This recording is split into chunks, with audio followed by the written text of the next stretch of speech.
Olá pessoal, sejam bem-vindos a mais um vídeo. Meu nome é Luísa, eu sou psicóloga clínica, eu moro na Holanda e atualmente eu tô fazendo um mestrado em psicopatologia. Eu queria vir aqui no canal, faz tempo que eu não venho, mas eu quero gravar um vídeo falando sobre autocuidado com vocês, sobre por que a gente tem que parar de romantizar autocuidado.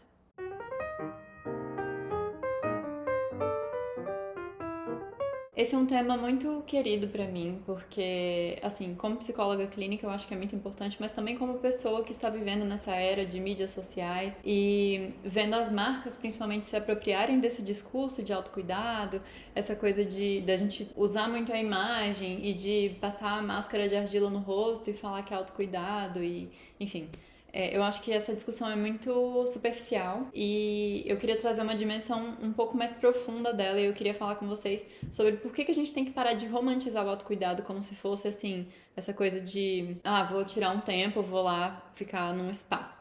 Não é exatamente isso. Vocês já devem ter se deparado por aí, né, com esse discurso de máscara e tomar suco verde e como isso é autocuidado. Mas antes eu queria definir o que é autocuidado. A forma como eu vejo é a responsabilidade que a gente tem com a gente mesmo, de se manter saudável física e mentalmente também. Isso não significa cuidar da sua pele em uma rotina de 8 passos, 12 passos, de um jeito que as coreanas fazem, fazer suco verde todo dia de manhã. Na verdade, significa muitas vezes ter que fazer coisas chatas, ter que ter disciplina, ter que perseverar em algumas coisas que você sabe que vão te dar resultado só lá na frente. Eu já falei sobre isso num post no Instagram uma vez, como sobre ninguém fala que passar fio dental todos os dias também é autocuidado, sabe? Essa parte feia e negligenciada do autocuidado que só dos dentistas vão falar, simboliza pra mim uma questão muito importante, assim, que eu acho que a gente tem que olhar mais, porque o autocuidado, na verdade, também é fazer coisas chatas e difíceis.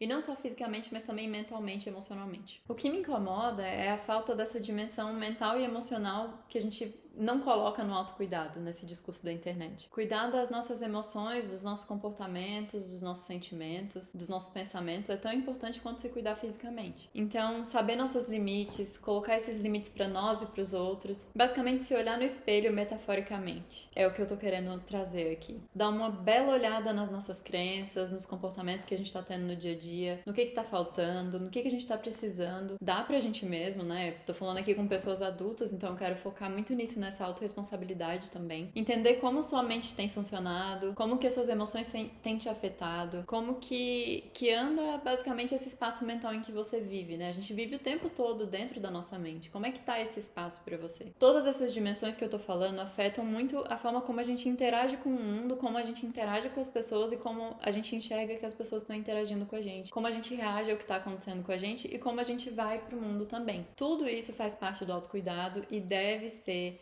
olhado constantemente. Isso, na minha opinião, é algo que devia ser ensinado dentro das casas para as crianças e nas escolas também, mas infelizmente é muito negligenciado, né, por conta da cultura mesmo. A gente não tem essa cultura de conversar sobre saúde mental, de falar sobre as nossas emoções, de descobrir esse beabá das emoções, dos sentimentos, dos pensamentos. Muito se fala de inteligência emocional, mas de onde que isso começa, né? Muito da gente observar os nossos próprios pensamentos, como é que andam os nossos padrões, como é que a gente anda se comportando, né? O que a gente acredita, como a gente está conversando com a gente mesmo, como é que está esse diálogo interior. Então tudo isso precisa também ser acessado e cuidado sempre. E aí, muito disso volta naquela metáfora do fio dental que eu estava falando, porque fazer isso às vezes é chato, é desagradável e é difícil. Mas faz parte de ser humano, assim, gente. É difícil mesmo, é complicado, é uma bagunça, a vida acontece de formas imprevisíveis, as pessoas são difíceis de se relacionar, então é complicado mesmo, é um desafio, assim, a gente dar uma bela olhada pra isso e cuidar disso constantemente, né? Acho que muitas vezes a gente acaba negligenciando por isso também, por essa dimensão chata,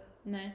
Desse autocuidado que não é tão agradável às vezes, né? Essa olhada no espelho metafórica, né? Dar uma bela olhada, olhar pra dentro e ver como é que estão as coisas, né? Então, o que eu gostaria de trazer nesse vídeo é pra gente parar de romantizar essa coisa de autocuidado como se fosse uma coisa super bonita e super estética, sabe? Essa coisa da estética do autocuidado, com plantinhas e um chazinho e a máscara de argila, aquela máscara que põe aqui no olho. E sim, isso também faz parte do autocuidado, tá? Não me entendam errado. Isso também é necessário. Também se cuidem super. A dimensão física também. Passem fio dental todos os dias.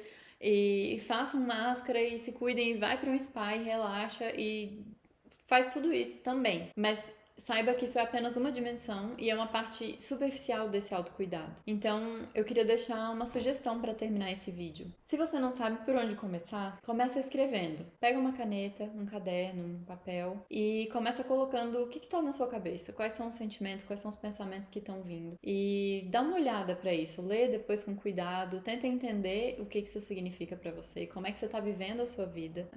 Se precisar, conversa com alguém próximo a você, entenda quais são as necessidades que você tem, o suporte que você precisa e coloque isso para outras pessoas, porque a gente tem muito essa crença de que a gente precisa ser autossuficiente, de que a gente não pode precisar de atenção, mas você é um ser humano, você precisa e tudo bem, tá tudo bem, a gente gosta de atenção, a gente vive disso, nós somos seres sociais, a gente precisa de carinho também. Então, saber quais são as suas necessidades, conseguir colocar isso pro outro de forma pacífica também é um desafio, né? Porque muitas vezes a gente vai engajando logo na linguagem violenta, né? A forma como a gente coloca as nossas necessidades pro outro. E a segunda dica que eu tenho é olhar para os seus hábitos. O que você está fazendo todos os dias? Seja pensamento, seja o que você está sentindo, que está te afetando diariamente. Entenda também que alguns hábitos e algumas pessoas, por exemplo, que estão na sua vida, muitas vezes eles precisam ser cortados. Às vezes você está num ambiente que não está te fazendo bem, às vezes tem alguém que não está te fazendo bem, às vezes você está com um hábito que não está te fazendo bem e vai ser dolorido tirar isso, né? Vai ser dolorido cortar isso. Mas muitas vezes é necessário e faz parte também do autocuidado. Então, era essa dimensão que eu queria trazer como psicóloga para discutir um pouquinho aqui com vocês. Espero que tenha sido claro, espero que vocês tenham gostado. Aí foi um vídeo um pouquinho mais curto. Eu pretendo ter ideias e fazer vídeos mais curtos, porque eu não consigo ter ideia. Eu tenho ideias de vídeos muito longos, aí eu acabo procrastinando e aí eu acabo não vindo gravar, porque tá uma loucura agora essa coisa de fazer mestrado. Tá me engolindo muito mais do que eu imaginava. Mas bom, se você quiser me acompanhar lá pelo Instagram, meu Instagram é luisaferrari.psi. Eu tô por lá. Se você quiser falar comigo, eu vou deixar os meus contatos aqui embaixo. Se inscreve no canal e a gente se vê no próximo vídeo. Tchau!